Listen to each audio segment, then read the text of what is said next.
ЕТЭК вручил сертификаты в помощь детским садам Вилюйского улуса. Якутская топливно-энергетическая компания республики ежегодно оказывает благотворительную помощь в размере 30 миллионов рублей по всей республике.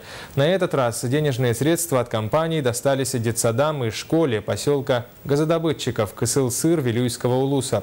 Подробнее наш корреспондент Анна Васильева.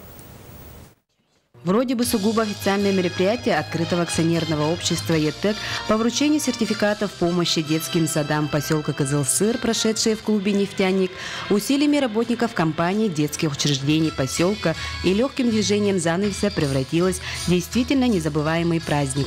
Сертификаты представителям дошкольных учреждений вручила заместитель директора компании ЕТЭК по персоналу Анна Федорова.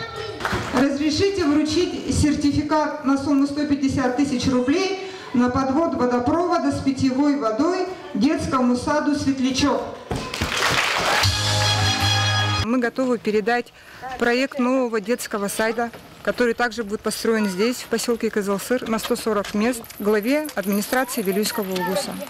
Сегодня же мы передали кухонное оборудование детскому саду «Радуга», детскому саду «Светлячок» проект на отведение водопровода чистой воды. Также представитель компании огласила, что оплачивается проезд членов известной и популярной команды КВН поселка для участия на 4-м международном фестивале КВН в Анапе.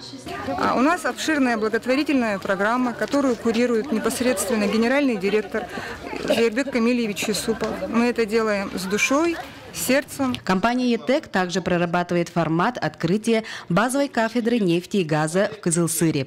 Итак, в прошлом поселок нефтегазоразведчиков, ныне газовиков, Кызыл-Сыр живет и развивается. И в этом есть весомое участие компании ЕТЭК. Анна Васильева, Леонид Ненькаров, НВК Саха, Вилюйск.